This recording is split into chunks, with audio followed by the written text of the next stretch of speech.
Nagsimula ang lahat sa isang gabi na puno ng mga bituin. Ako si Mang Ramon, isang matandang mangingisda na matagal nang naglalayag sa karagatan kasama ang aking batang katulong na si Ben.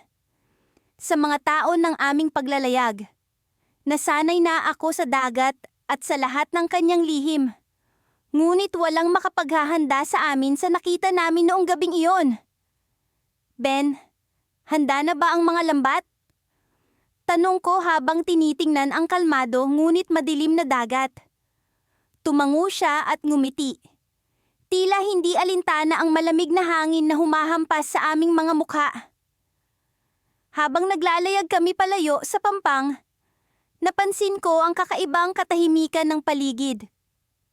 Parang may nagkukubling panganib sa ilalim ng kalmadong alon. Nagsimula na kaming maghagis ng lambat nang maramdaman kong may kakaiba sa ilalim ng aming bangka. Mang Ramon, naramdaman mo ba iyon? Tanong ni Ben. Ang kanyang boses ay puno ng kaba. Tumango ako. Dama ang biglaang lamig na tila sumusuot sa aking mga buto. May anino na tila gumagalaw sa ilalim ng tubig. Mabilis at hindi maipaliwanag. Siguro isda lang, sabi ko. Sinusubukang iwasan ang pangamba. Pero sa kaloob-looban ko, alam kong hindi ito pangkaraniwang isda. Ang anino ay tila may sariling buhay, at ang paraan ng paggalaw nito ay parang may tinatago. Biglang lumakas ang hangin, at ang aming bangka ay nagsimulang umalon-alon. Pakiramdam ko'y may mga matang nagmamasid sa amin mula sa ilalim ng tubig. Kinilabutan ako, ngunit sinubukan kong manatiling kalmado para kay Ben. Ben, i-check mo nga ang mga lambat. Utos ko, umaasang wala kaming nahuling kakaiba. Habang siya ay abala, ako'y tumingin muli sa tubig, sinusubukang tuklasin ang anino. Ngunit sa kadiliman, wala akong makita. Nang bumalik si Ben, dala niya ang lambat na puno ng isda. Mukhang maswerte tayo ngayon, Mang Ramon, sabi niya. Ang kanyang ngiti ay tila nagpapagaan ng aking kaba. Ngunit bago ko pa man sagutin, biglang may malakas na tunog mula sa ilalim ng bangka. Mang Ramon, ano yun? Takot na tanong ni Ben. Ang kanyang mukha ay puno ng pagkabahala. At alam kong kailangan kong magpakatatag para sa kanya. Ewan ko, Ben, pero manatili ka sa tabi ko. Sabi ko, sinusubukan ng lahat upang hindi kami maapektuhan ng takot. Naramdaman ko ang bigat ng sitwasyon. At ang anino sa ilalim ng tubig ay tila lalo pang lumalaki. Habang sinisikap naming bumalik sa pampang, ang hangin ay lalong lumakas at ang mga alon ay nagsimula ng magalit. Pakiramdam ko'y may puwersang nagtutulak sa amin palayo. Ang bangka ay tila hinahabol ng isang bagay na hindi namin mawari. At doon, sa gitna ng dagat, nakita namin ang hindi inaasahan. Ang anino ay lumitaw. Hindi na lamang anino kundi isang anyo na tila tao, ngunit hindi tao. Ang itsura nito ay malamig, at ang mga mata nito ay tila nagliliyab sa galit. Sa isang iglap, kami ni Ben ay napako sa aming kinatatayuan. Hindi makapagsalita, hindi makagalaw. Ang anino ay tila nagbabadya ng panganib, at kami ay naiwang nakatayo sa bingit ng hindi namin inaasahan. Mula sa kinatatayuan ko sa bangka, ang malamlam na liwanag ng buwan ay nagbigay ng kaluluwa sa bawat alon na dinaraanan namin. Ang mga alon ng dagat ay tila mga matang naniniktik, nakabantay sa aming bawat galaw. Ako si Lolo Ramon, isang matandang mangingisda na matagal nang nakikipagtagisan sa dagat. Kasama ko si Miguel, ang aking batang katulong na masigla at puno ng pag-asa. Huli sa usapan namin ng tungkol sa kakaibang anino na nakita namin sa gitna ng dagat nung nakaraang gabi. Kung tutuusin, hindi na kami bago sa mga kwento ng dagat, mga alamat ng sirena, mga higanting pating, at mga nawawalang barko. Ngunit ang aninong iyon ay iba. Habang naglalayag kami pabalik sa kinatatayuan ng anino, ramdam ko ang kakaibang tensyon sa hangin. Sinubukan kong iwasan ang pag-usap tungkol sa anino. Ngunit hindi ko maiwasan ang takot na bumabalot sa dibdib ko. Si Miguel ay tahimik lang na nakaupo sa gilid ng bangka. Tila nag-iisip din. Sa kabila ng kanyang kabataan, palaging may kakaibang tapang sa kanya. Marahil ay dala ito ng kanyang pagkahilig sa mga kwento ng kababalaghan na lagi niyang binabasa. Lolo Ramon, ano kaya talaga ang nakita natin? Tanong ni Miguel, habang sinisipat ang kalangitan. Hindi ko alam kung paano sasagutin ang tanong niya. Paano mo nga ba ipapaliwanag ang isang bagay na parang wala namang lohikal na sagot? Hindi ko alam, Miguel. Pero ang dagat ay may mga lihim na hindi natin kayang ipaliwanag. Sagot ko na may pag-aalinlangan. Patuloy kaming naglayag. At sa hindi maipaliwanag na dahilan, naramdaman kong tila may nagmamasid sa amin mula sa kalaliman ng dagat. Habang papalapit kami sa lugar kung saan namin nakita ang anino, nagsimula akong makaramdam ng malamig na hangin. Ang tubig ay tila naging mas madilim, at ang karaniwang tunog ng mga alon ay biglang naglaho. Tila ang dagat ay tahimik na nagmamasid sa amin, naghihintay ng susunod na mangyayari. Lolo, nararamdaman mo ba, Tomra? Tanong ni Miguel na ngayon ay halatang kinakabahan na rin. Oo, Miguel, may kakaiba talaga, sagot ko habang hinahagip ang mga sagwan. Sa gitna ng pag-aalinlangan, biglang nagbago ang direksyon ng hangin. Ang dating kalmadong dagat ay biglang umalon, halos itapon kami sa bangka. Lolo! Sigaw ni Miguel habang pilit kaming nagkukumpuni ng mga gamit sa bangka. Ngunit sa gitna ng kaguluhan, isang bagay ang lumutang sa ibabaw ng tubig. Isang anino, hindi hugis tao, hindi hugis hayop, isang bagay na hindi ko pa nakikita sa buong buhay ko. Ang anino ay tila sumasayaw sa ibabaw ng tubig. Isang pasimuno ng kaguluhan na hindi namin maipaliwanag. Parang, hindi ito totoo. Bulong ko sa sarili ko, ngunit alam kong narinig din iyon ni Miguel. Sinubukan naming umalis sa lugar na iyon, ngunit tila ang dagat ay ayaw kaming paalisin. Bawat galaw namin ay tila pinipigilan ng alon na nagmumula sa anino. Sa gitna ng takot, isang kakaibang ingay ang narinig namin. Isang pagsipol na tila nagmumula mismo sa ilalim ng tubig. Ang tunog ay palakas ng palakas. Hanggang sa ang bangka namin ay tila lumulutang sa ere. Sandaling umangat bago bumagsak muli sa tubig. Nang bumalik kami sa ulirat, ang anino ay nawala na. Ngunit naiwan sa amin ang kakaibang katahimikan na tila baga nag-uutos. Na bumalik na kami sa Pampang. Miguel, kailangan nating umalis dito.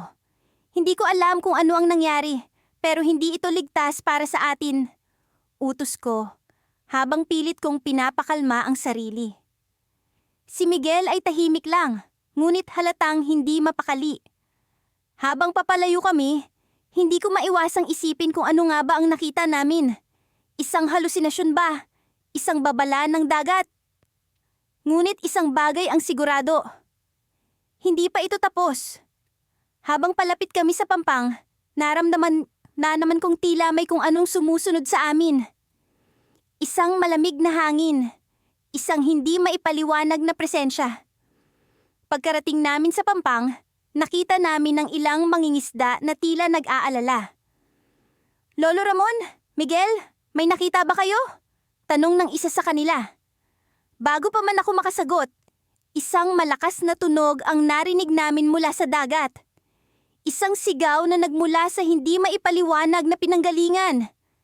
Isang sigaw na tila nag-uutos na bumalik kami sa dagat.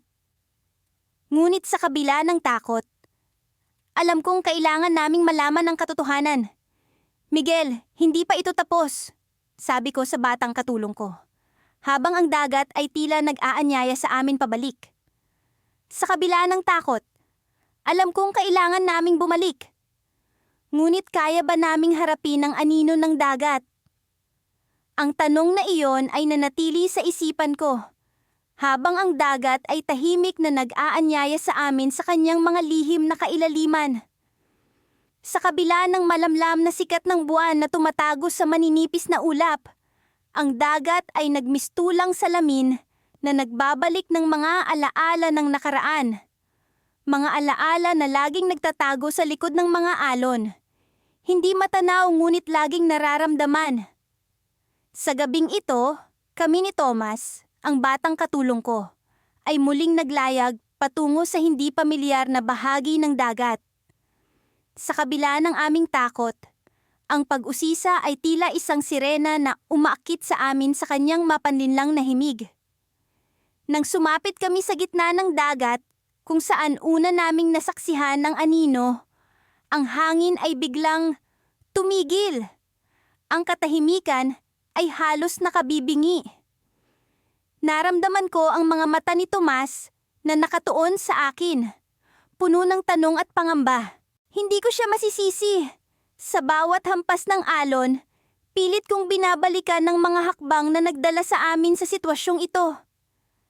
Minsan, tinatanong ko ang sarili kung kami ba ay mga mangingisda o mga mangangahas. Matanda, nararamdaman mo rin ba?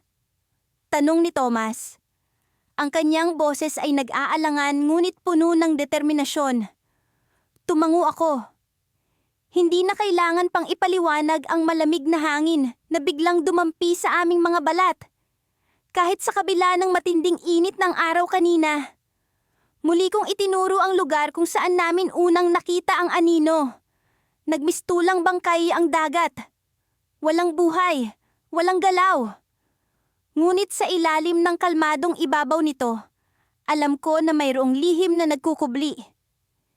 Isang lihim na kasing lalim ng dagat mismo. Baka naman isa lang itong panaginip, bulong ni Tomas, habang unti-unting nagiging maputla ang kanyang mukha sa takot. Ngunit ang dagat ay hindi kailanman nananaginip. Ito ay laging gising, laging nagmamasid. Sa bawat paggalaw ng aming bangka, tila may mga matang nakatingin, nag-aantabay. Sa isang iglap, ang anino ay muling lumitaw. Mas malinaw, mas nakakatakot.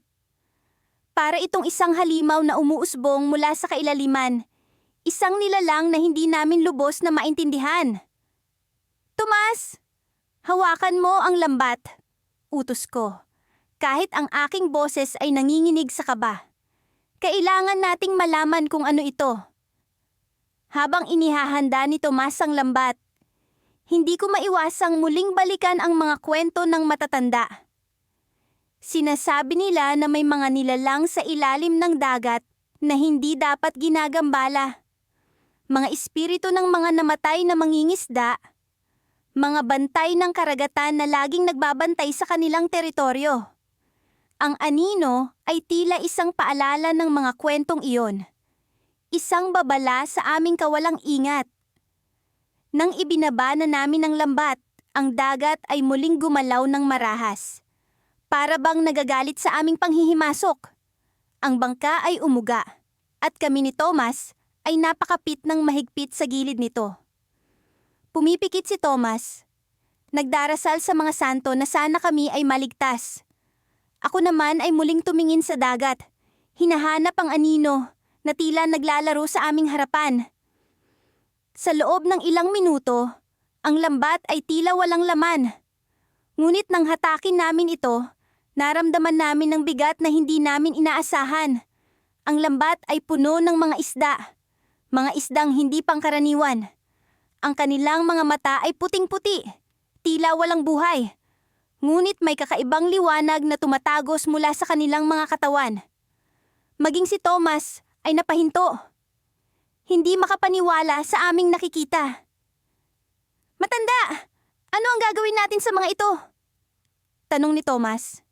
Ang kanyang mga kamay ay nanginginig habang binubuhat ang lambat. Bago pa man ako makasagot, ang dagat ay muling gumalaw. Sa isang iglap, ang anino ay lumitaw sa tabi ng bangka. Mas malaki ito, mas nakakikilabot. Para itong isang mukha na bumabalot sa paligid. Isang mukha na puno ng galit at puot. Ang dagat ay nagbistulang buhay. Ang mga alon ay umangat.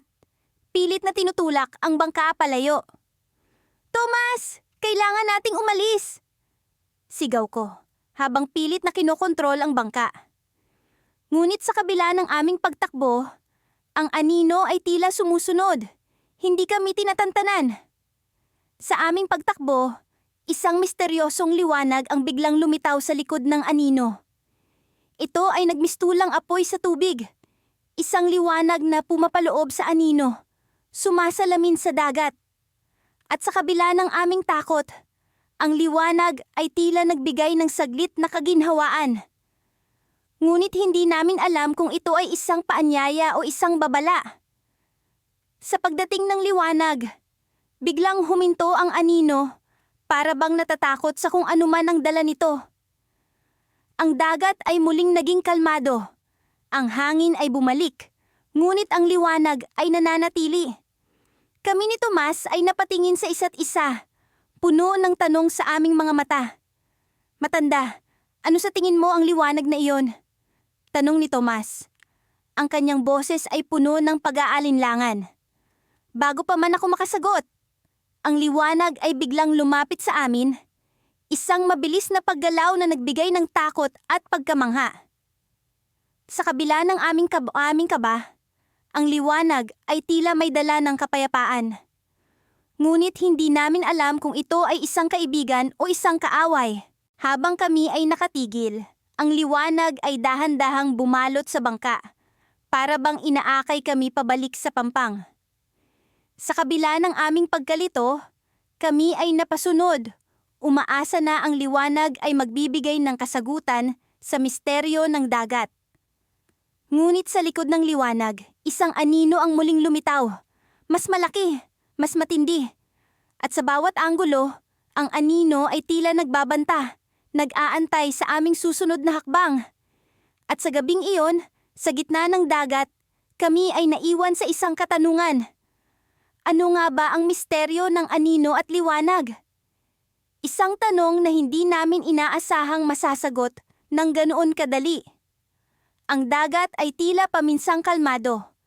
Ngunit sa ilalim ng malalam na liwanag ng buwan, nagsisimula itong magpakita ng mga lihim na hindi dapat mabunyag. Ako'y isang matandang mangingisda, sanay sa mga hamon ng buhay sa tubig. Ngunit sa gabing iyon, ang dagat ay naging isang misteryosong teatro ng mga anino at bulong na tila nanggagaling sa kailaliman. Kasama ko ang batang katulong na si Luis, na sa kabila ng kanyang murang edad ay may tapang na bumangga sa mga alon ng karagatan. Nararamdaman mo ba ito, Luis? Tanong ko habang binabagtas namin ang gitna ng dagat. Ang alingawngaw ng aking boses ay tila nawawala sa hangin, nilulunod ng mga alon. Opo, Mang Efren. Parang may kakaiba, sagot niya. Pilit na hinahanap ang pinagmumulan ng kanyang kaba habang mahigpit na hawak ang ilaw na lampara. Sa lugar na ito, maraming kwento ang lumabas tungkol sa mga anino na nagmumulto sa gitna ng dagat. Mga anino na sinasabing kaluluwa ng mga naglahong mangingisda na hindi na muling nakita. Sa gabing ito, kami ay tila inaanyayahan ng isang kapalaran na hindi namin inaasahan. Habang naglalayag, nagsimula naming maramdaman ang malamig na hangin na tila may dalang bulong ng mga sinaunang kaluluwa. Ang tubig ay lumalalim at ang mga alon ay nag-iiba ng anyo. Nagiging mas mapanglaw at misteryoso. Tila ba kami hinihila ng isang puwersa na hindi namin maipaliwanag. Sa gilid ng aming bangka, lumitaw ang isang anino. Hindi malinaw sa una, ngunit unti-unting nagkakaroon ng hugis.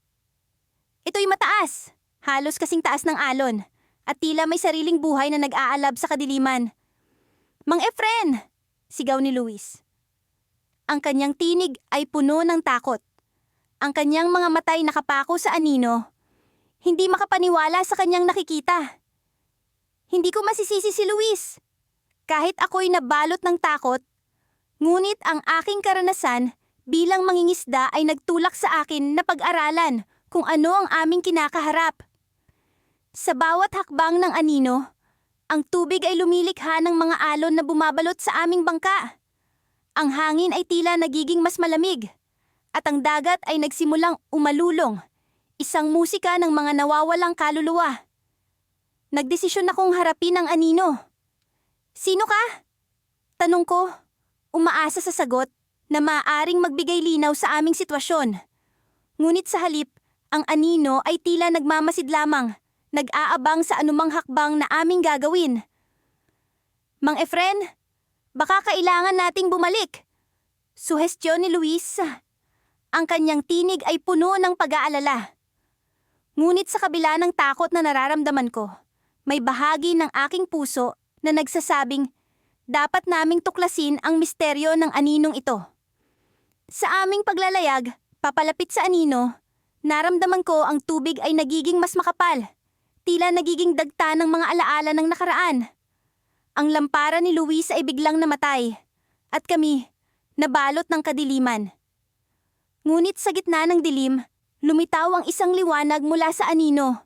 Isang liwanag na tila nagsasabi ng mga kwento ng mga nawala sa dagat. May dapat tayong malaman dito, Luis. Sabi ko. Ang aking boses ay puno ng determinasyon. Sa kabila ng takot, ang aking puso ay puno ng pag-asa na ang anino ay maaring magbigay ng kasagutan sa mga misteryo ng dagat. Sa bawat paggalaw ng bangka, naramdaman ko ang pag-ikot ng hangin, na tila isang sayaw ng mga kaluluwa. Ang aming bangka ay tila lumulutang sa pagitan ng dalawang mundo, sa pagitan ng katotohanan at pantasya. At bigla, isang bulong ang narinig namin, isang bulong na tila nagmumula sa likod ng anino. Hindi kayo dapat nandito, sabi ng boses, puno ng lungkot at pangamba. Ang dagat ay hindi para sa taong may takot. Ang mga salita ay tumagos sa aking puso. At sa isang iglap, ang anino ay naglaho, na tila nawala sa hangin. Ngunit ang kanyang presensya ay nanatili, na parang isang marka sa aming kaluluwa. Sa aming pagbalik sa Pampang, hindi ko maiwasang isipin ang tunay na kahulugan ng aming nakita. Ang dagat ay nagbukas ng isang lihim, ngunit ang sagot ay tila hindi pa handa para sa amin. Ngunit sa isang bagay, ako'y sigurado. Ang dagat ay hindi lamang isang katawan ng tubig. Ito ay isang pintuan sa isang mundo na puno ng misteryo. Isang mundo na ang mga kaluluwa ay patuloy na naglalakbay. Hinahanap ang kapayapaan na hindi nila natagpuan sa kanilang buhay. At habang papalapit kami sa Pampang, isang anino ang muling lumitaw sa gilid ng aming bangka. Isang anino na tila nagmamasid. Ngunit sa pagkakataong ito, sa halip na takot, ang aking puso ay napuno ng pag-asa. Ang anino ay hindi isang kalaban. Ito ay isang gabay, isang silahis ng liwanag sa madilim na mundo ng dagat. Ngunit ang tunay na layunin nito ay nanatiling isang misteryo na dapat pang tuklasin. Kami ni Luis ay nag-iwan ng aming bangka sa Pampang, puno ng mga tanong at pag-asa. Sa loob ng aming mga puso, alam namin na ito'y simula pa lamang ng aming paglalakbay sa gitna ng dagat, sa gitna ng mga anino. Habang ang araw ay unti-unting lumulubog sa kanluran, nagmistulang ginintuang sinulid ang liwanag nito na naglalakbay patungo sa aming bangka. Ako, si Mang Lando, at ang aking batang katulong na si Nilo ay naglalayag pabalik sa Pampang matapos ang maghapong pamamalakaya. Subalit, tila may kakaibang pakiramdam na bumabalot sa hangin. Ang dagat ay tahimik, masyadong tahimik, at ang kalmadong alon ay tila may itinatagong lihim. Manong Lando, parang iba ang dagat ngayon, no? Tanong ni Nilo habang pinagmamasdan ang papalubog na araw. May bakas ng kaba sa kanyang tinig na hindi ko maitagong nadarama ko rin. Oh, Nilo, parang ang may kakaiba. Sagot ko habang sinisikap na mapanatili ang lakas ng loob. Itinuro ko sa kanya ang layag. Ayusin mo yan, malapit na tayong makarating. Habang inaayos ni Nilo ang layag, bigla kong napansin ang isang anino sa ilalim ng tubig. Sa unay inakala kong ito'y dulot lamang ng paglubog ng araw. Ngunit habang kami papalapit, ang anino ay tila nagiging mas malinaw. Isa itong anyo ng isang tao, ngunit hindi maipaliwanag kung bakit ito nandoon sa kalaliman ng dagat. Nilo, tingnan mo! Ani ko habang itinuturo ang anino. May makamay. May kung sinong nasa ilalim. Napatigil sa ginagawa si Nilo at lumapit sa gilid ng bangka. Ano yan, Manong? Tao ba yan? Tao ba yan? Hindi ko maipaliwanag ang aking nararamdaman. Isang bahagi ng aking isip ang nagsasabing umalis na kami doon, habang ang isa naman ay nahihikayat na tuklasin ang misteryo. Bago pa man kami makapagpasya, biglang nagbago ang lahat. Ang anino ay tila buhay. Kumikilos ito sa ilalim ng tubig at unti-unting umaangat patungo sa amin. Nilo, umatras ka. Utos ko habang hawak ang sagwan. Handang ipagtanggol ang aming bangka kung kinakailangan. Ngunit paano ko nga ba mapagtatanggol ang sarili laban sa isang bagay na hindi ko maipaliwanag? Ang tubig sa paligid ng anino ay nagsimulang kumulo. At sa isang iglap, ang dagat ay parang nagising mula sa isang mahabang pagkakahimbing. Ang alon ay biglang tumataas. At kami, nagkakandara pa upang hindi matumba. Manong, ano yan? Pasigaw na tanong ni Nilo. Nanginginig ang kanyang boses. Basta't hawakan mo lang ang bangka. Huwag kang bibitiw! Sigaw ko habang kami patuloy na nakikipaglaban sa lumalakas na alon. Sa gitna ng kaguluhan, narinig ko ang isang tinig. Isang malamig at malalim na tinig na tila nanggagaling sa kailaliman ng dagat. Tulungan niyo ako! Sabi nito. Ang mga salita'y halos hindi marinig sa ingay ng alon. Nilo, narinig mo ba yun? Nainom ba yun? Tanong ko. Halos hindi makapaniwala sa narinig. Opo, Manong! May nagsasalita! Sagot niya. Puno ng takot ang kanyang mga mata. Hindi ito maaring totoo. Bulong ko sa sarili. Habang patuloy na hinahanap ang pinagmumula ng tinig. Biglang lumitaw mula sa tubig ang isang anyo. Isang babae. May mahahabang buhok na umaalon kasabay ng dagat. Mga mata niyang tila naglalagablab sa lungkot at galit. Siya'y isang engkantada. Isang nilalang na matagal ng bahagi ng mga kwento ng aming mga ninuno. Matagal na akong nakakulong, tito. Sabi ng engkantada. Ang kanyang tinig ay puno ng lungkot. Kayo lamang ang makakatulong sa akin. Hindi namin alam kung paano. Sagot ko. Ngunit sa kaloob-looban ko, isang bahagi ng aking puso ang tila naawa sa kanya. Dalhin niyo ako sa Pampang, sabi niya. At kayo'y bibigyan ko ng biyaya na hindi niyo pa nararanasan. Habang iniisip ko ang kanyang alok, biglang bumalik sa alaala ko ang mga kwento ng matatanda tungkol sa mga engkantada ng dagat. Mga nilalang na sa kabila ng kanilang kagandahan ay puno ng panlilinlang. Ngunit paano kung hindi ko na natapos ang aking sasabihin nang biglang manginig ang bangka? Isang malakas na hampas ng alon ang dumating at kami muntik ng matangay. Manong, anong gagawin natin? Tanong ni Nilo. Ang kanyang mga matay umaapaw sa takot at pagkalito. Basta't manatili tayong kalmado, sagot ko. Ngunit sa totoo lang, wala akong ideya kung ano ang susunod naming hakbang. Sa gitna ng kaguluhan at pag-aalinlangan, isang ideya ang pumasok sa aking isip.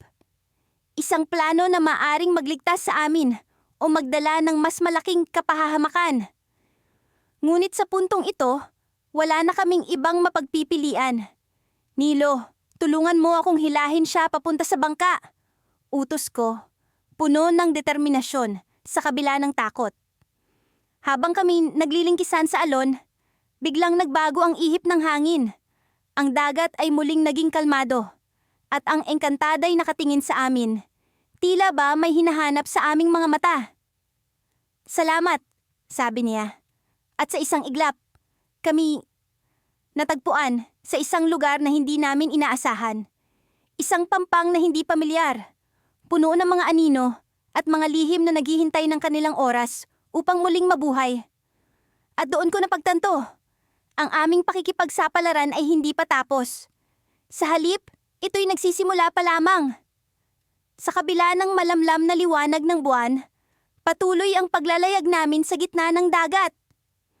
Ang hangin ay tila may kasamang mga bulong ng mga kaluluwa ng mga nalunod na marino. At ang tubig ay may kakaibang kilabot na parang naghihintay ng isang bagay na hindi pa namin nauunawaan. Ako, ang matandang mangingisda, kasama ang batang katulong kong si Enzo, ay nasa gitna ng isang hindi pangkaraniwang ekspedisyon. Lo, parang lumalalim ang gabi, pero parang mas maliwanag ang ilaw na nanggagaling sa ilalim ng dagat.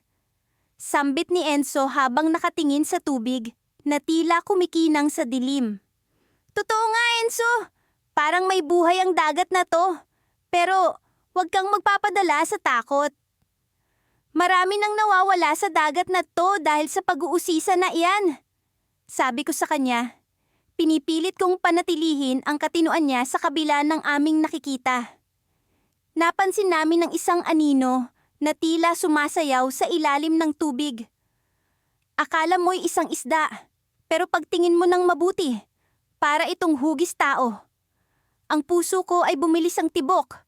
Alam kong hindi ito basta-basta lamang na pangitain. May mga kwento ng mga nawawala at hindi na nagbalik. At ang mga anino sa dagat ay palaging sentro ng mga ito. Lo, ano kaya yan? Taong nawawala? Tanong ni Enzo. Ang tinig niya ay puno ng pag-aalinlangan. Hindi ko alam, Enzo. Pero sabi ng mga matatanda, ang mga anino sa dagat ay mga kaluluwa ng mga taong hindi na natagpuan. Sagot ko, habang pilit kong inaabot ang mga lubid ng bangka para hindi kami madala sa kung saan mang direksyon ng dagat. Nagpatuloy kami sa paglalayag. Pilit na nilalabanan ng takot na unti-unting bumabalot sa aming mga puso. Ngunit habang papalapit kami sa anino, mas lalong lumilinaw ang hugis nito. Hindi ito basta-basta anino lang, kundi isang tao o isang nilalang na tila tao. Ang kanyang mukha ay natatakpan ng makapal na buhok, ngunit ang kanyang mga mata ay nagliliwanag sa dilim. Lo, mukhang hindi ito basta-basta anino. Ano kaya ang gagawin natin? Tanong ni Enzo. Ang kanyang mga mata ay hindi maalis sa nilalang na unti-unti na ring lumulutang pataas mula sa ilalim ng dagat. Nasa gitna na tayo ng dagat, Enzo. Wala tayong ibang magagawa kundi harapin ito. Pero huwag kang mag-alala. Kasama mo ako. Sagot ko, pilit na palakasin ang loob ng batang katulong ko. Habang papalapit ang nilalang, naramdaman namin ang bigat ng paligid.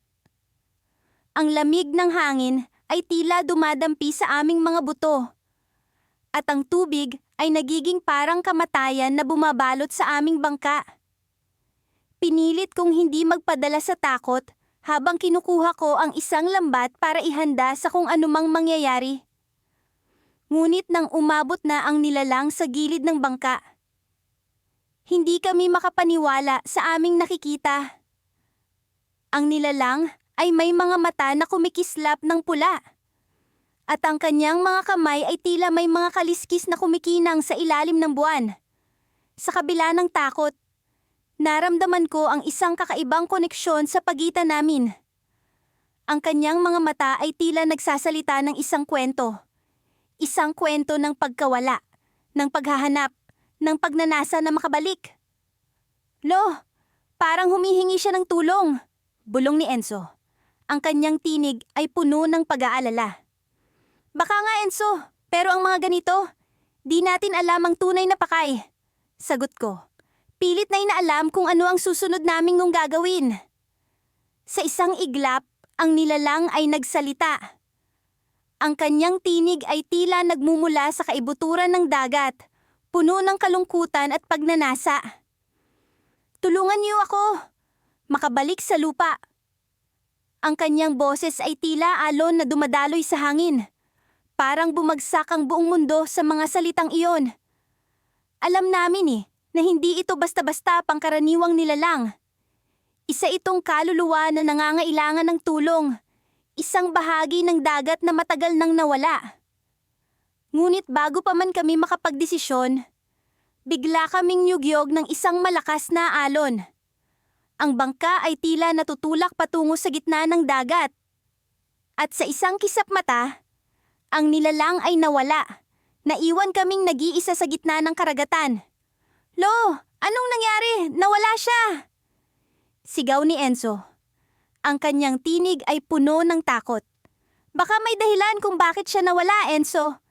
Pero kailangan nating makabalik bago pa tayo tuluyang lamunin ng dagat. Sagot ko. Pilit na pinipigilan ang pag-aalala na bumabalot sa aking puso. Habang unti-unti kaming naglalayag pabalik sa Pampang, alam kong hindi pa dito nagtatapos ang kwento.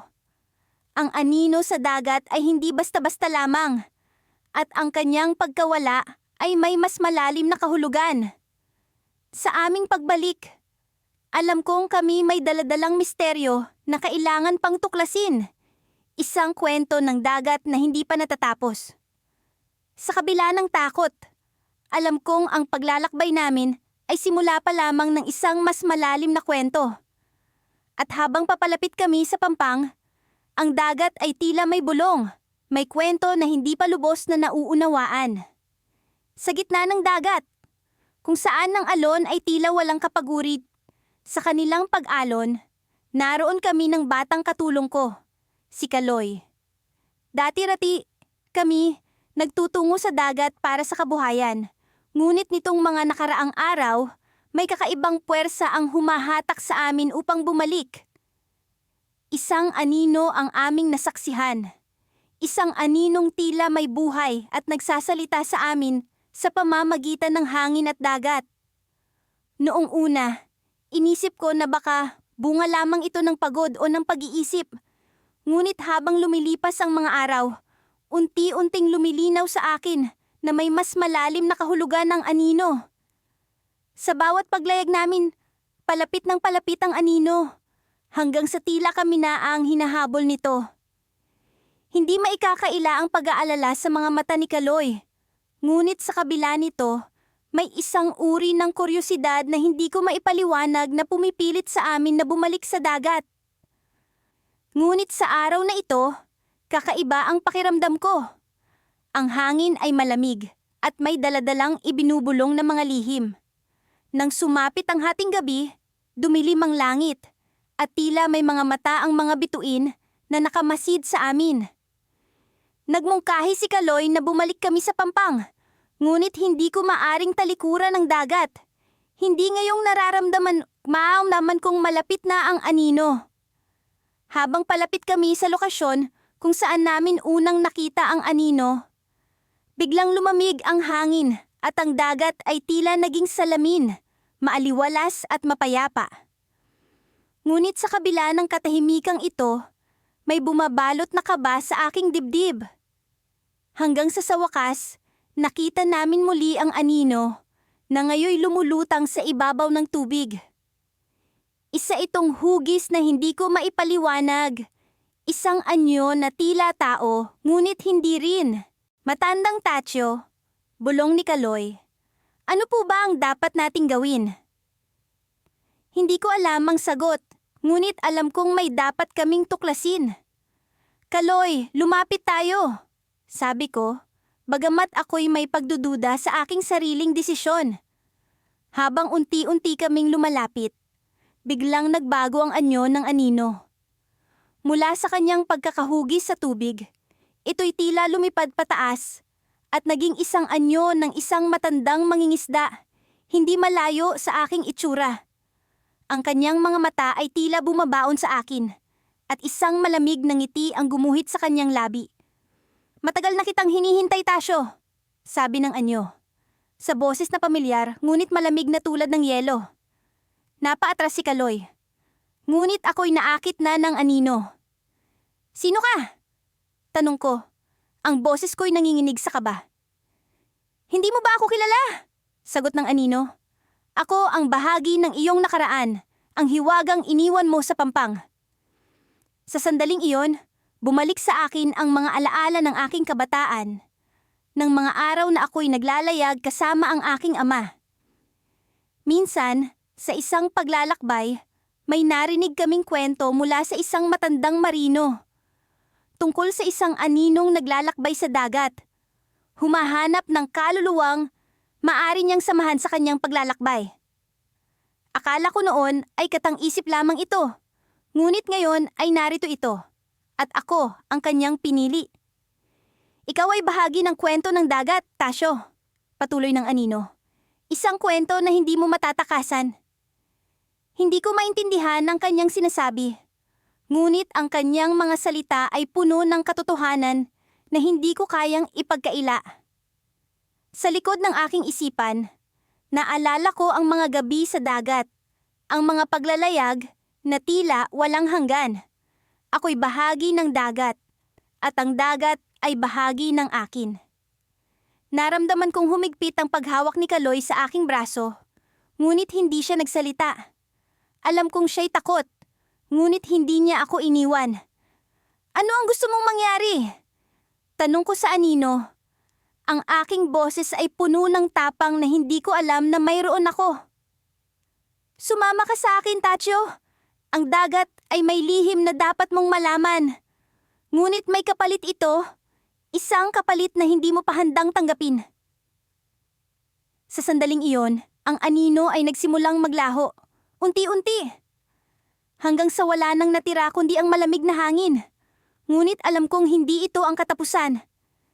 Ang dagat ay may kwento pa, at ako ay bahagi nito. Habang pabalik kami sa pampang, naman kong may pagbabago sa hangin. Isang pagbabago na hindi ko maipaliwanag. Ang dagat ay hindi na lamang isang lugar para sa pangingisda. Ito'y naging isang bahagi ng aking buhay. Isang bahagi na hindi ko maaring takasan. Pagdating namin sa pampang, hindi ko maialis sa isip ko ang mga mata ng anino. Ang kanyang boses na nagiiwan ng tanong sa aking isipan. Ano ang kapalit na hinihingi ng dagat? Habang nakatingin ako sa malayo, sa abot tanaw kung saan nagtatagpo ang langit at dagat, naramdaman kong kailangan kong bumalik.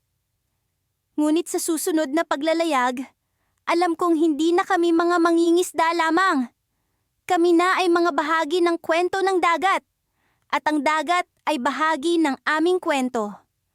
At sa likod ng aking isipan, naroon ang isang tanong na hindi ko maalis. Ano ang kapalit na hinihingi ng dagat? Sa kabila ng dilim ng gabi, ang dagat ay tila naglalaway sa ilalim ng mapanglaw na buwan. Ang mga alon ay nagsasayaw. Sumasalamin sa liwanag na may kasamang bulong ng hangin na tila may sinasabi. Ako'y narito sa bangka, kasama ang batang katulong kong si Lando, na sa kabila ng kanyang murang edad ay may tapang na hindi ko pa nakikita sa iba. Manong, tingnan mo, sabi ni Lando. Itinuturo ang isang bahagi ng dagat na tila may kakaibang kilos. Ang alon ay pabilog na umiikot. Nagpapakita ng isang anino na hindi ko mawari kung saan nagmumula. Anong nakikita mo, Lando? Tanong ko. Pilit na pinipigilan ng kaba sa aking dibdib. Sa dami ng taon ko sa pangingisda, hindi pa ako nakakita ng ganitong klaseng kababalaghan. Mukhang may gumagalaw sa ilalim, Manong. Parang may humihinga, pero hindi isda. Sagot niya. Ang boses ay puno ng pagkabighani at takot. Ang kanyang mga mata ay hindi maalis sa tubig, waring sinisipsip ng mahiwagang anino na lumulutang sa ilalim. Habang pinagmamasdan namin ng anino, naalala ko ang mga kwento ng matatanda tungkol sa mga engkanto ng dagat. Ang mga nilalang na nagbabantay sa kanilang teritoryo. Mga kaluluwang ligaw na hindi matahimik. Sinasabi nila na minsan may mga mangingisda na hindi na nakabalik matapos mahuli ng mga ito. Sa aming pagtitig, ang paligid ay tila nag-iba. Ang hangin ay umihip ng mas malamig, at ang dagat ay nagbago ng kulay. parang dugo na umaagos sa ilalim ng liwanag ng buwan. Napalunok ako. Pilit na iniintindi kung ano ang aming nasasaksihan. Manong, baka kailangan na nating umalis, sabi ni Lando. Ang kanyang kamay ay mahigpit na nakakapit sa gilid ng bangka. Ngunit hindi ko magawang humakbang palayo. May kakaibang puwersa ang nag-uudyok sa akin na manatili, na parang hinahamon akong alamin ang kaganapan. Sandali lang, Lando. Tignan pa natin. Sagot ko. Sinusubukang maging matatag sa kabila ng pangamba. Ang anino ay tila lumalapit sa amin, at sa bawat segundo ay lalong lumilinaw ang hugis nito. Biglang may lumitaw sa tubig. Isang hugis na parang tao ngunit hindi ko mawari ang detalye. Ang mga mata nito ay kumikislap, parang mga bituin sa kadiliman. At nang magsalita ito, ang boses ay parang alingawngaw ng mga alon. Bakit kayo naririto? Tanong ng nilalang. Ang boses nito ay lumalapad at bumabalot sa amin. Alam ba ninyo kung ano ang inyong hinahanap? Napalunok si Lando at ako'y nag-isip ng sagot. Kami mga mangingisda, naghahanap ng makakain. Sabi ko, umaasang hindi kami nito sasaktan. Ang nilalang ay ngumiti, isang ngiti na puno ng hiwaga. Hindi pagkain ang hanap ninyo, kundi kasagutan. Sagot nito, na para bang alam ang aming mga iniisip. Sa ilalim ng dagat na ito, may lihim na hindi pa sinasabi. Kung nais ninyong malaman, kailangan ninyong sumisid. Ako'y natulala, at si Lando ay tila nag-aalinlangan. Manong, huwag! Bulong niya. Ngunit ang kuryosidad ay nag-ugat na sa akin. Bakit kami kailangang sumisid? Tanong ko sa nilalang. Pilit na iniintindi ang kanyang pahiwatig. Sa ilalim ng dagat na ito ay may bagay na matagal nang inaasam ng mga tao.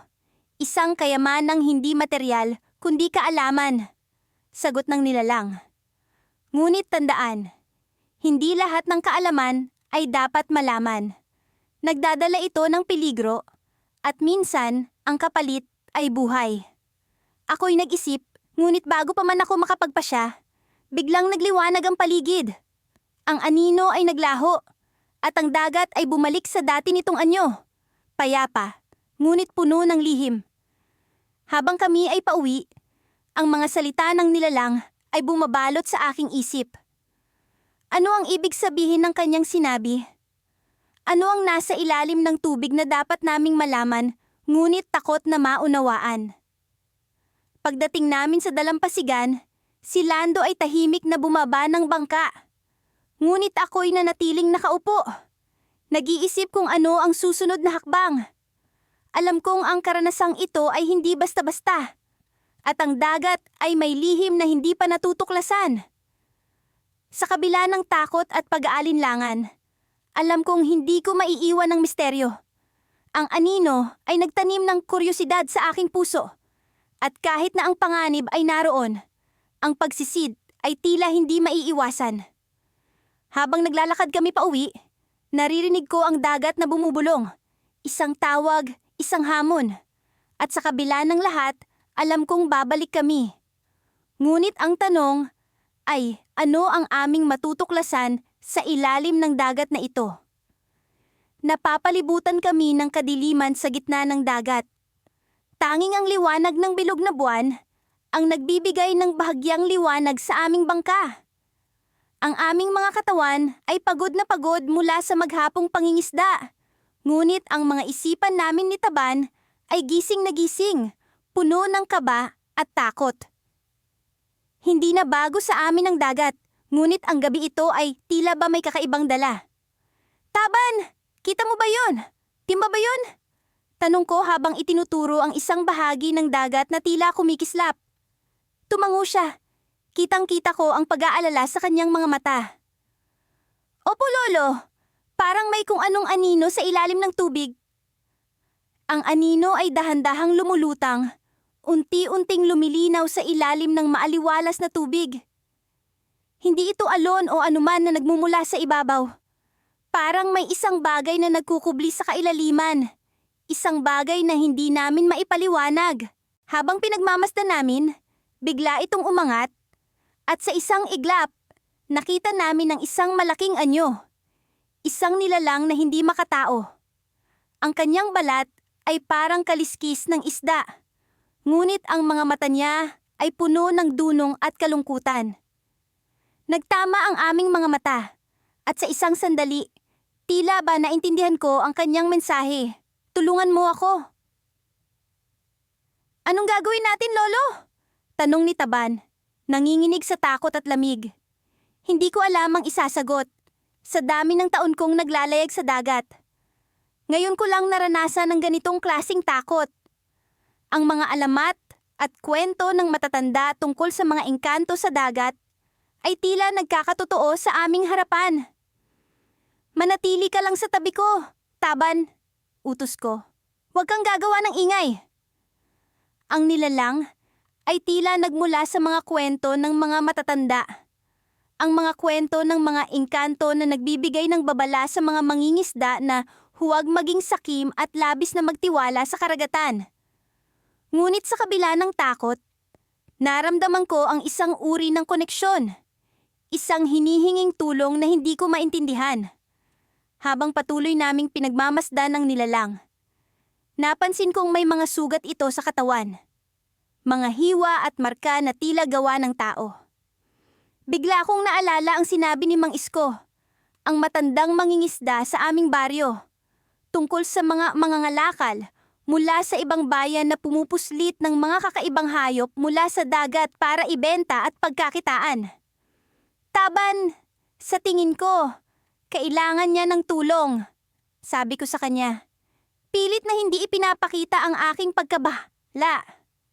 Pero paano natin siya matutulungan, Lolo? Wala tayong kagamitan para sa ganito, sagot ni Taban. Halatang nag-aalala para sa aming kaligtasan. Habang kami nag-uusap, naramdaman namin ang pagbagsak ng malalakas na alon sa paligid. Ang dagat ay tila nagagalit, parang may nais iparating sa amin. Hinawakan ko ang balikat ni Taban at nagdesisyon. Kailangan nating bumalik sa Pampang at kumuha ng tulong. Hindi natin siya pwedeng iwan dito, sabi ko, puno ng determinasyon. Ngunit bago pa man kami makaalis, isang malakas na ingay ang nagmula sa ilalim ng dagat. Isang bagay na mas malaki pa ang lumitaw mula sa kailaliman. Isa pang nilalang, mas malaki at mas nakakatakot kaysa sa una. Ang mga mata nito ay nag-aapoy sa galit at sa isang saglit, nawala ang lahat ng aming pag-asa. Ngunit sa gitna ng kaguluhang iyon, ang unang nilalang ay gumalaw. Sa kabila ng kanyang mga sugat, lumangoy ito patungo sa mas malaking nilalang, na tila ba handang ipagtanggol kami. Nang magtama ang kanilang mga katawan, isang liwanag ang nagliwanag sa paligid. Isa itong eksena na hindi ko makakalimutan. Ang pag-aaway ng dalawang nilalang mula sa kailaliman. Sa gitna ng liwanag, narinig ko ang tinig ng nilalang sa aking isipan. Tumakas na kayo! Taglayin ninyo ang babala! Huwag na huwag ninyong kakalimutan ang aming sakripisyo! Nang bumalik kami sa sarili, nakita kong wala na ang mga nilalang. Tahimik na ang dagat. Ngunit ang aming mga puso ay puno ng misteryo at pasasalamat. Habang pabalik kami ni Taban sa Pampang, alam naming may dala kaming kwento na hindi lamang kwento ng katatakutan, kundi kwento ng sakripisyo at misteryo ng dagat. Ngunit sa kabila ng lahat, isang bagay ang malinaw. Ang mga nilalang sa dagat ay may mga lihim na hindi natin lubusang maiintindihan. At sa aming pagdating sa Pampang, isang bagong kabanata ang nagbubukas. Isang kwento na hindi pa tapos dahil sa likod ng bawat alon, may mga aninong nagkukubli, naghihintay ng tamang pagkakataon. Nang sumapit ang dapit hapon, kami nasa kalagitnaan ng dagat. Ang alon ay tila isang higanteng kumot na tinatakpan ng asol na kalangitan. Ang amihan ay may dalang lamig na tila may kasamang bulong ng lihim ng karagatan. Ako, si Mang Isko, ay matagal nang naglalayag sa mga tubig na ito. Kasama ko si Nardo, ang aking batang katulong na puno ng sigla at pagkamangha sa bawat hampas ng alon at ihip ng hangin. Habang abala kami sa paghahanda ng aming mga lambat, napansin ni Nardo ang isang bagay sa di kalayuan. "Mang Isko, ano po yung kampo yung anino sa may bandang kaliwa?" Tanong niya sabay turo sa isang bahagi ng dagat na tila may kakaibang anyo. Napatingin ako sa direksyon na kanyang itinuro. Totoo nga! May aninong tila lumulutang sa ibabaw ng tubig. Hindi ito tulad ng karaniwang silweta ng mga isda o kahit ng mga barko na madalas naming nakikita. "Siguro'y isang patay na kahoy lang, yan na inaanod," sabi ko upang mapawi ang agam-agam ni Nardo. Ngunit sa loob-loob ko'y may kaba na ring unti-unting bumabalot sa akin. Patuloy kaming naglayag, palapit sa anino. Ang paligid ay unti-unting nagdidilim, at ang anino ay tila lumalaki habang kami papalapit. Sa di inaasahan, bumigat ang hangin at ang dagat ay nagpakita ng kakaibang alon na tila ba nais kaming paalisin. Narinig ko ang mga dagundong na parang nagmumula sa kailaliman. "Nardo, maghanda ka!" utos ko, habang isinasaayos ang aming bangka upang hindi matumbok ng alon. Ngunit sa kabila ng aking pagtatangkang makontrol ang sitwasyon, ang anino ay biglang lumubog at naglaho na parang bula. Naalala ko ang mga kwento ng mga matatandang mangingisda na nagbababala tungkol sa mga anino ng dagat na nagdadala ng kasawian sa sino mang makakita nito. "Mang Isko, ano po ba talaga yun?" Tanong ni Nardo na halatang hindi mapalagay. "Di ko rin alam, Nardo, pero sa ganitong oras, mabuti pang bumalik tayo sa Pampang." Sagot ko. Pilit kong pinapakalma ang aking tinig. Ngunit bago pa kami makapag-ikot pabalik, isang malakas na ihip ng hangin ang dumaan at may dalang malamig na halakhak na tila ba galing sa malayo. Napatingin kami sa paligid. Ngunit wala kaming makita kundi ang alon at ang kalangitan na ngayoy ganap ng madilim.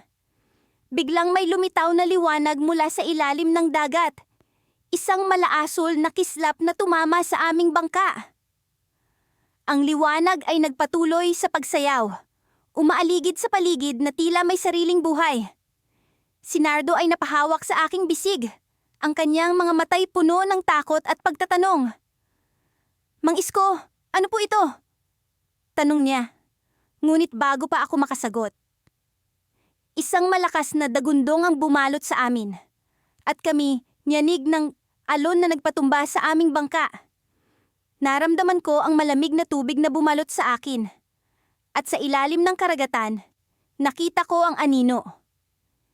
Isa itong hugis ng isang dambuhalang nilalang, lumulutang sa hangin sa ilalim ng tubig, at tila ba ako'y nakatingin sa dalawang pulang mata na nagbabaga.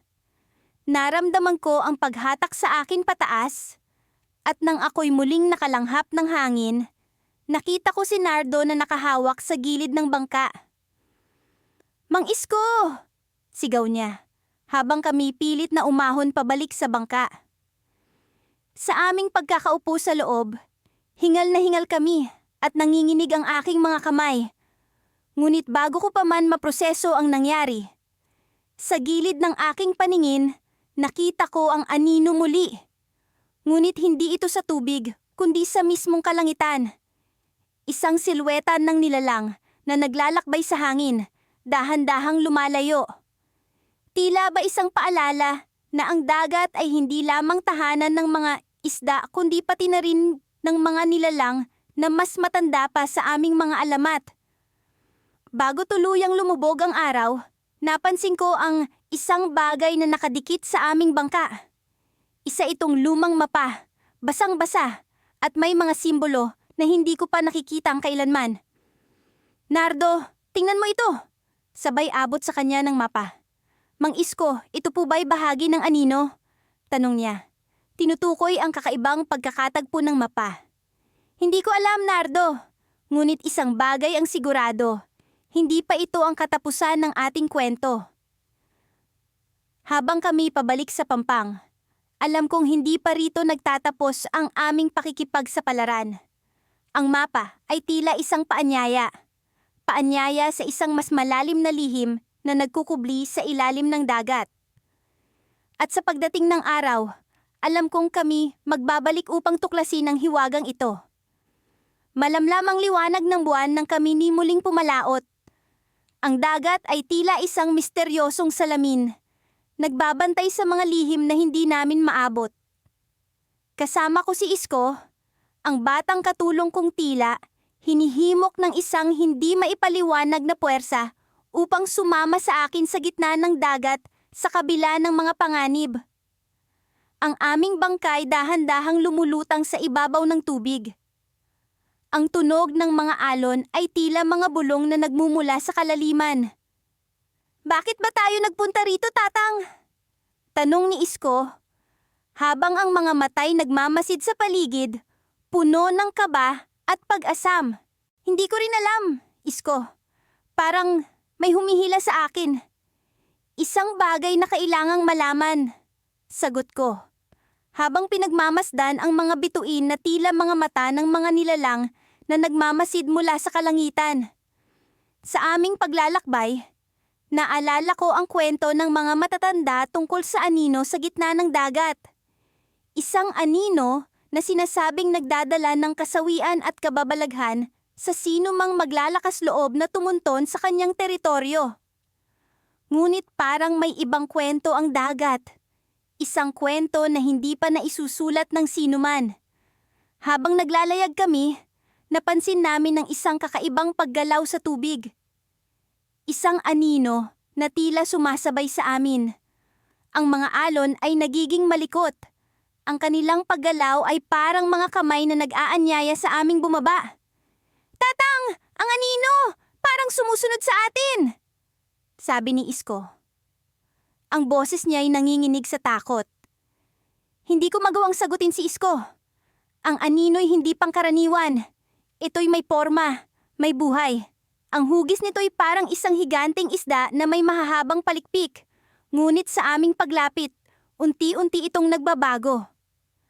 Ang kanyang anyo'y naging mas malabo. Mas misteryoso. Parang may mga mata itong nagmamasid sa amin. Biglang nagbago ang ihip ng hangin. Ang dagat ay tila nagalit. Ang mga alon ay nagsimulang magbanggaan. Ang kanilang ingay ay bumalot sa amin. Ang bangkay tila isang dahon na nilalaro ng mga alon. Kami nagkapit bisig upang hindi matangay. Isko, kumapit ka! Sigaw ko, habang pilit na pinapanatili ang aming balanse. Ngunit sa gitna ng kaguluhan, may isang bagay na hindi inaasahan. Ang anino'y lumitaw sa harapan namin. Hindi na sa ilalim ng tubig, kundi sa ibabaw. Ang kanyang anyo'y naging mas malinaw, mas makapangyarihan. Parang isang nilalang mula sa ibang mundo. Ang kanyang mga matay kumikislap, puno ng lihim at pananabik. Nakikita mo ba ito, Tatang? Tanong ni Isko. Ang kanyang mga matay, hindi makapaniwala sa nasasaksihan. Oo, Isko. Ito'y higit pa sa kwento ng mga matatanda. Parang may ibang nais ipakita sa atin. Sagot ko, habang unti-unting lumalapit ang anino sa amin. Sa kabila ng takot, naramdaman ko ang kakaibang koneksyon sa nilalang na ito. Parang ito'y bahagi ng dagat, bahagi ng kwento na matagal nang nakatago. Habang siya'y lumalapit, ang kanyang anyo'y naging mas malinaw. Mas puno ng detalye.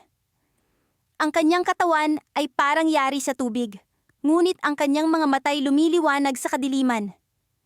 Biglang tumigil ang mga alon. Ang dagat ay muling naging payapa. Ang anino'y nasa harapan namin, nagmamasid, tila nag-aanyaya. Ang kanyang presensya'y hindi nakakatakot, kundi nakakapanabik. Parang may ibang nararamdaman si Isko. Isang bagay na hindi ko maipaliwanag. Tatang, parang may sinasabi siya. Bulong ni Isko. Ang kanyang mga matay nakatuon sa anino. At sa sandaling iyon, narinig ko rin ang boses. Isang boses na hindi galing sa dagat kundi sa loob ng aking isipan. Isang boses na puno ng kwento, puno ng lihim. May kwento sa ilalim ng dagat na hindi pa ninyo nalalaman. Isang kwento ng pagkakaibigan at pag-aalay, sabi ng boses. Ang mga salita'y bumabalot sa akin. Biglang lumitaw ang mga imahe sa aking isipan. Mga imahe ng isang sinaunang mundo, ng mga nilalang na matagal nang nakalimutan. Mga nilalang na nagbabantay sa dagat hindi para sa kanilang sarili kundi para sa kapakanan ng mga tao. Ang anino'y hindi isang banta kundi isang tagapagtanggol, isang kaibigan. Ngunit bago pa kami makasagot, ang anino'y biglang naglaho. Naiwan kami ni Isko na puno ng pagtataka at pagkamangha. "Tatang, ano ang nangyari?" tanong ni Isko. Ang kanyang mukha ay puno ng pag-aalinlangan.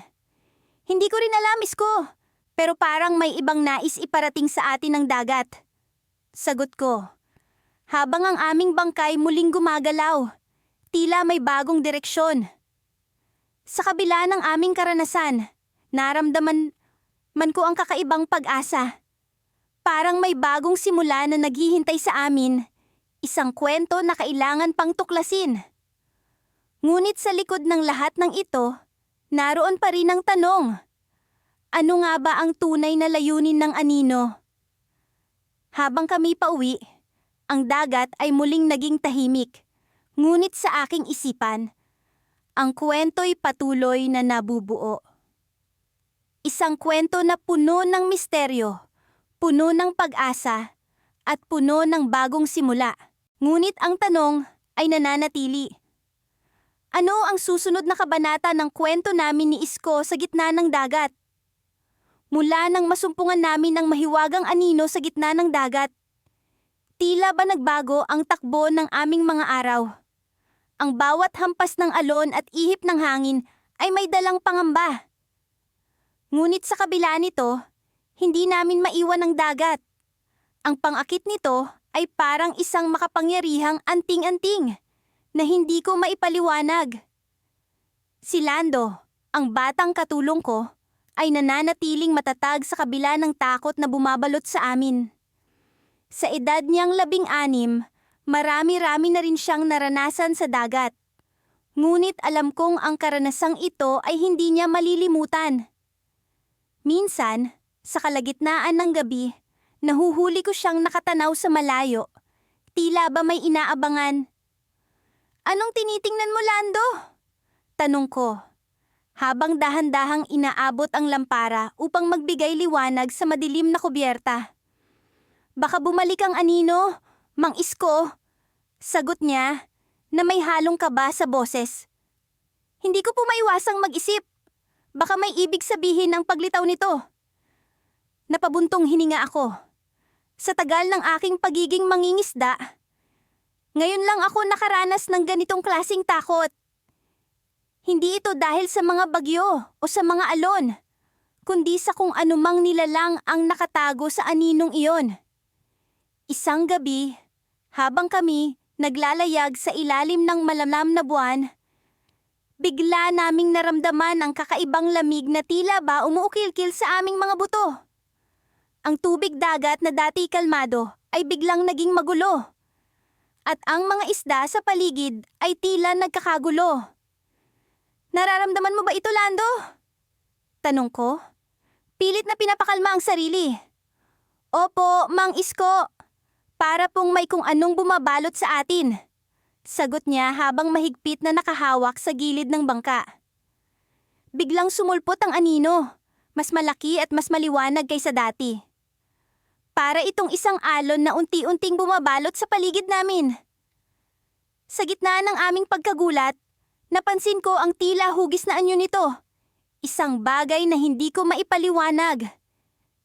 Hindi ko alam kung ito'y isang tao, hayop, o isang bagay na hindi pa nakikita ng mata ng tao. "Lando, hindi tayo maaaring matakot. Kailangan nating malaman kung ano ito," sabi ko, habang pilit na pinapakalma ang tumitibok kong puso. Habang pinagmamasdan namin ng anino, may narinig kaming mga tinig na tila ba nagmumula sa ilalim ng dagat. Para itong mga bulong na unti-unting lumalakas, hanggang sa maging malinaw na mga salita. Tulungan ninyo kami! Ang sabi ng mga ito. Paulit-ulit na parang sirang plaka. Naririnig mo ba yun, Lando? Tanong ko na may halong gulat at pagtataka. Opo, Mang Isko. Sino kaya sila? Sagot niya, habang ang kanyang mga mata ay nananatiling nakatutok sa anino. Sa kabila ng takot, nagpasya kaming sundan ang pinagmumulan ng mga tinig. Binaybay namin ang dagat, kahit na ang bawat hakbang ay tila isang walang katiyakang paglalakbay. Hanggang sa narating namin ang isang bahagi ng dagat na tila hindi namin narating kailanman. Dito, mas naging maliwanag ang anino at ang mga tinig ay naging mas malinaw. Sa ilalim. Wika ng mga tinig, sabay na parang naguutos sa amin na sumisid sa ilalim ng dagat. Lando, kailangan nating bumaba. Nararamdaman kong ito ang tamang gawin. Sabi ko. Kahit na hindi ko alam kung saan kami dadalhin ng desisyong ito. Nang kami sumisid, para kaming pumasok sa ibang mundo. Ang paligid ay puno ng liwanag na kakaiba. At ang mga nilalang sa ilalim ng dagat ay tila hindi karaniwan. Subalit, sa gitna ng lahat ng ito, natagpuan namin ang pinagmumulan ng mga tinig. Mga kaluluwang tila nababalot ng kadena. Naglalagablab sa ilalim ng karagatan. Mang Isko, ano to? Tanong ni Lando. Habang ang kanyang mga mata ay nanlalaki sa gulat. Hindi ko alam, Lando, pero kailangan nating malaman kung paano sila matutulungan. Sagot ko, kahit na ang aking isip ay puno ng pag-aalinlangan. Habang kami nag-iisip ng gagawin, biglang nagbago ang ihip ng hangin at ang mga anino ay nagsimulang maglaho. Ang mga kaluluwa ay tila lumulutang pataas. At sa isang iglap, kami napalibutan ng liwanag. Sa mga huling sandali, narinig namin ang mga tinig na nagsasabing, Salamat. Salamat.